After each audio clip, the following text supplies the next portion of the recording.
कुछ बनने का है, उसमें समय निकालो तुम। जो चाहो वो बन सकते हो, मेहनत लगन से ठानो तुम। हर सीढ़ी को चढ़ सकते हो, बाधा है पहचानो तुम। दिन रात बैठकर रोता था, सच दुखी भरा संसार हुआ। मैं एक पढ़ाकू लड़का था, पर प्यार में सब बेकार हुआ। और एक कविता और जिस व्यक्ति में संस्कृति, साहित्य, कला, संगीत के प्रति आकर्षण और आदर भाव नहीं है, वो मनुष्य पूर्ण नहीं है। 2 दिवसीय अमरवाणी राष्ट्रीय नाट्य महोत्सव के उद्घाटन समारोह में बोलते हुए माननीय उप मुख्यमंत्री मध्य प्रदेश शासन राजेंद्र शुक्ल ने ये बात कही। उन्होंने कहा कि रीवा में अब कई बहुत अच्छे आयोजन हो रहे हैं और अब हमारा नगर भी महानगरों की तरह समर्थ हो रहा है। अमर द्विवेदी को उनके प्रयास की बधाई देते हुए उप मुख्यमंत्री ने कहा कि कलाकार सिर्फ अपनी साधना को देखें, संसाधनों की व्यवस्था करना हमारा काम है। मंच पर उन्होंने प्रस्तुत नाटक बिन करनी घर भूत का डेरा के निर्देशक आनंद मिश्रा, बघेली लोक संगीत की प्रमुख गायिका मणिमाला सिंह और दुलदुल घोड़ी नृत्य के निर्देशक राजमणि तिवारी भोला का सम्मान भी किया। इस अवसर पर माखनलाल चतुर्वेदी राष्ट्रीय पत्रकारिता विश्वविद्यालय के प्रशासनिक प्रमुख डॉक्टर ब्रिजेंद्र शुक्ल, राजेश पांडे, प्रोफेसर सेवाराम त्रिपाठी, हरीश धवन, विद्या प्रकाश तिवारी, हनुमंत किशोर शर्मा, एंकर सत्येंद्र सिंह सेंगर के साथ प्रस्तुत नाटक के सदस्य, रंगकर्मी, लोक संगीत और नृत्य के सभी कलाकार मंच पर उपस्थित रहे। उद्घाटन सत्र का आरंभ दीप प्रज्वलन के बाद कवि सम्मेलन से हुआ, जिसकी अध्यक्षता वरिष्ठ कवि जगजीवन लाल तिवारी ने की। मंच पर काव्य पाठ हेतु नगर के सक्रिय रचनाकार शामिल हुए। सभी सत्रों का संचालन कवि सत्येंद्र सेंगर ने किया। दूसरे सत्र में विंध्य कोकिला मणिमाला सिंह और उनके साथियों की प्रस्तुति को श्रोताओं ने खूब सराहा।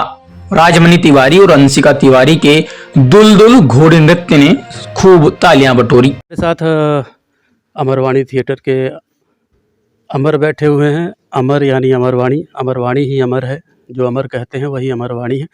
और आज हम अमरवाणी फेस्टिवल के पहले दिन 15 फरवरी को बैठे हुए हैं।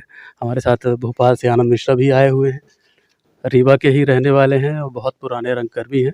अमर, आपने ये फेस्टिवल शुरू किया, बड़ी मेहनत की आपने, कैसा लग रहा है और आज पहला दिन आपका आयोजन रहा, क्या क्या रहा, संक्षेप में बताएं। बहुत अच्छा लग रहा है कि ये आयोजन सफल हो पा रहा है जो हमने सोचा था। इस आयोजन में कई चीज़ें हमने शामिल की, नृत्य भी है, संगीत भी है, रंग संगीत है, नाटक है। तो एक मतलब नाटक के साथ-साथ, क्योंकि नाटक ऐसी विधा है जिसमें सभी कलाएँ समाहित हैं। तो हमने ये सोचा कि इसमें ऐसी कलाओं को हम जोड़ने का प्रयास करें और भी विधाओं के लोग हमसे जुड़ें, वो भी नाटक से जुड़ें। इसी माध्यम से वो भी नाटक के बारे में सोचेंगे, देखेंगे और हमसे जुड़ेंगे।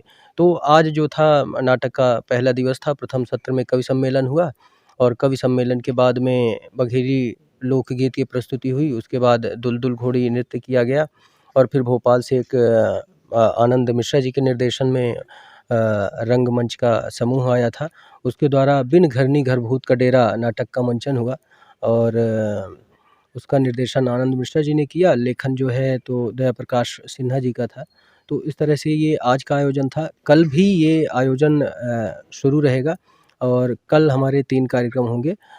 कथक नृत्य की प्रस्तुति होगी और उसके बाद जो है तो रंग संगीत होगा और रंग संगीत के बाद तुलसी का संसार गोस्वामी तुलसीदास जी के जीवन पर आधारित नाट्य प्रस्तुति होगी। वो हमारी आखिरी प्रस्तुति होगी और इसी प्रस्तुति के साथ हमारा नाट्य समारोह समाप्त होगा। तो बस ये है कि हमारा सभी दर्शकों से आग्रह है कि वो ज़्यादा से ज़्यादा मात्रा में आएँ, देखें और हमारे नाटक से जुड़ें, नाटक को समझें और लोग नाटक को बढ़ाने। तीसरा आयोजन है ये आपका शहर में, है ना? कैसा अनुभव रहा?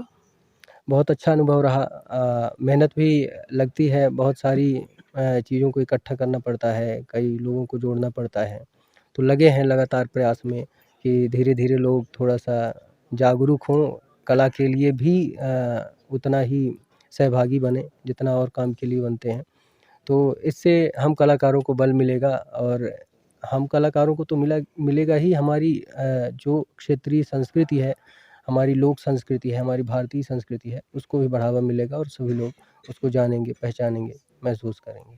साथ आनंद मिश्रा हैं और आनंद हमारी रीवा की धरती से ही हैं। बहुत अच्छे रंगकर्मी हैं और आनंद के बारे में बता दूं कि इनकी मेमोरी बड़ी शार्प है। ये हमारे साथ काम करते थे जब हम थिएटर किया करते थे और ये एक दिन में नाटक याद कर लिया करते थे, इनकी ये ख़ासियत है और आज बहुत अच्छा काम कर रहे हैं। आनंद, आप नाटक लेके आए आज अपना, कैसा रहा अनुभव आपका आपकी धरती में? अपने शहर में जन्म स्थली में नाटक करना एक अनोखा अनुभव रहता है और इस बार नाटक जो लाए हैं वो बिन करनी घर पूत का डेरा लाए हैं, जो कि आम तौर पे आम जीवन कहानी है, छोटे-मोटे जो दोस्तों के मित्र की कहानी है।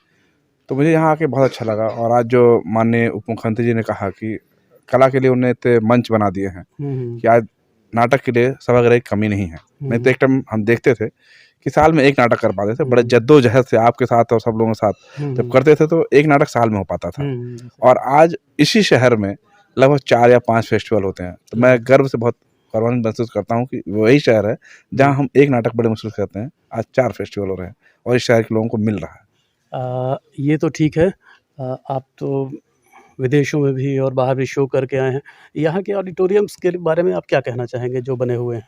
थोड़ा-सा जो आज माननीय मुख्यमंत्री ध्यान दिया कि ऑडिटोरियम बंद करके कुछ नहीं होगा, उसे खोलना होगा जनता के लिए।